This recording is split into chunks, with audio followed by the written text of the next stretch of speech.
So there was never a point in time where I thought I'd be covering axolotls on the channel, but guess what, here we are. And this new GL chapter, even though I'm a tad bit late to it, is just jam-packed full of unhinged things, I'm gonna be honest with you. But this one was one of the two most important ones, and I'll save the second one for the next one. But who exactly is, and how did we come across DC's most unique and strongest axolotl? So one of the things people have been wanting from DC for quite some time is an expansion of the Green Lantern mythos, but in a way that, like, doesn't suck. For example, the expansions that we got in the 2018 Justice League run with the Invisible Spectrum were pretty lame in my opinion, and the Golden Lanterns are kind of whatever because they're so obscure. I mean, to be fair, almost even more obscure than the Invisible Spectrum, so like, they're both kind of irrelevant in the larger scheme of things. But neither one of those are like primary emotions, or the emotions that most people consider like natural.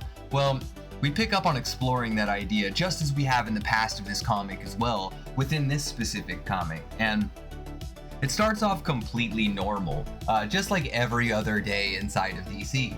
Or at least whatever you consider normal for Hal Jordan and Carol Ferris as they beat up a bunch of bad guys and attempt to lock them up at a place called Sunnyside Prison Camp, which is a few miles east of Coast City, of course. And things actually look kind of interesting here. The owner of the place walks out. His name is Bob. All the prisoners seem super chill. Even the prisoners they take in are like, yeah, this place seems pretty lit, bro. Like, they're painting the walls. Everything seems to be pretty damn nice, man. And the guy comes out, greets him, shakes his hand, and like, Carol's like, bro, this feels weird, okay? Prison should not feel like this, or at least they never have before. And Hal's like, okay, whatever, but like, oh, we ain't got nothing to do with it. We got other things to do, okay? And she's like, yeah, but if Batman says it's worth investigating, you probably should. And Hal's like, yeah, but Batman has no freaking life, and I do with you, like, to do lunch later. However, Carol convinces him to stay and maybe even do some more investigation, and so they do.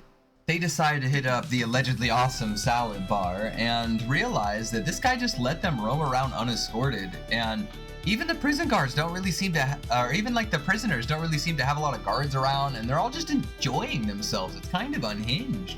But it is what it is, so they decide to do some poking around to see if something's wrong after Carol feels something wrong with the emotional spectrum. So they find, of course, what looks like a super villainous dungeon, and what else do lanterns do but investigate whenever they find an endless staircase going down into the earth. However, what they find is just as strange as everything upstairs.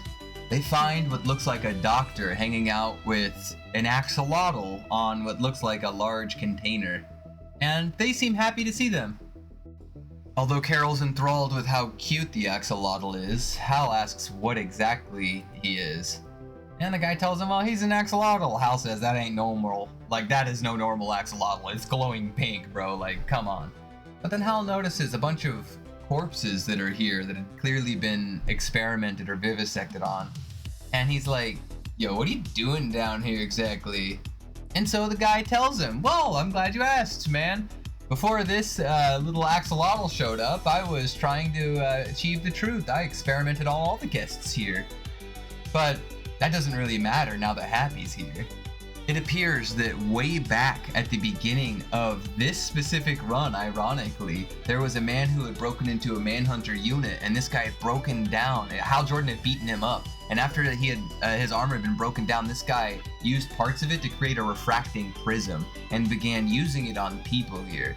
And he decided to test it on this axolotl, but instead of the axolotl dying, he started glowing. And he glowed until he blew up everything in the room. But ever since then, everyone's just been super chill, and things have been pretty awesome. I mean, they've accomplished basically solving the criminal justice problem inside this specific place. And that's when Carol and Hal kind of begin to realize the situation at hand. Oh god. Yo, this is another piece of the fractured spectrum like the Sorrow Lantern.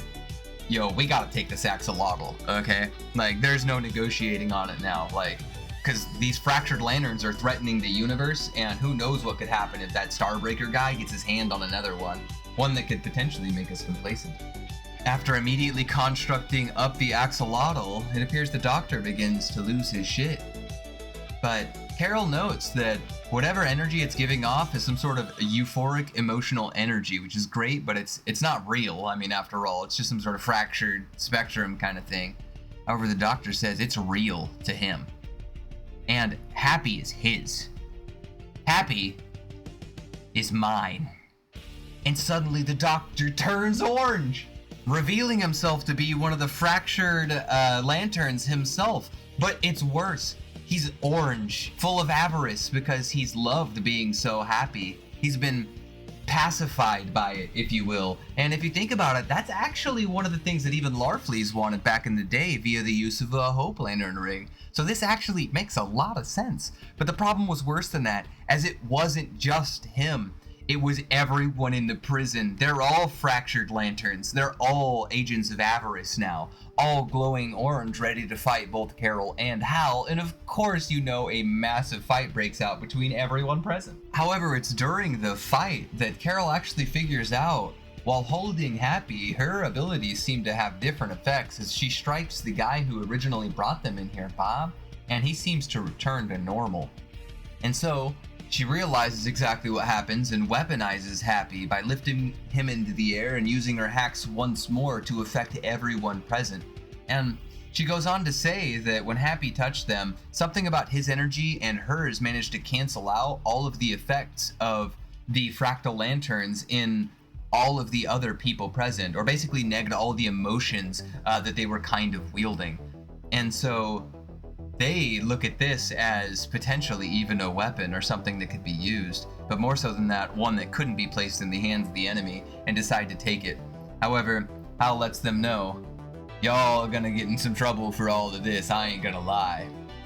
However, Hal offers Chinese food before heading to Oa, because clearly they're going there next if they have something like this. And Carol looks back at the axolotl and says, I don't know, he seems pretty chill about it. So the newest addition to this entire story is the fact that we now have happiness as an idea whenever it comes to being like one of the emotions that exist out there, as all these fractal lanterns are slowly being introduced. And I wonder if we're building up to a point in time where they'll just be made permanent aspects of the emotional spectrum. Like they'll get their own cores and things, as we're seeing now with like the Sorrow Lantern. But I think this idea is absolutely phenomenal. This run is going hard. I'm gonna do another video here in just a few days, most likely covering the other half of this story, which is even more unhinged for all of my DC animated Green Lantern fans. So I hope you guys are prepared. I'm gonna try to do a little bit more content like this because my longer form content is just getting a little bit crazy and my life's getting a little bit wild right now. So I hope you guys really enjoy this action, and as usual, Lanterns, we'll catch you next time. Stay tuned. I'm not a shinobi yet. I weave hand signs faster than Itachi, and 2 hand signs I'll hit you with the full power of the Vishanti.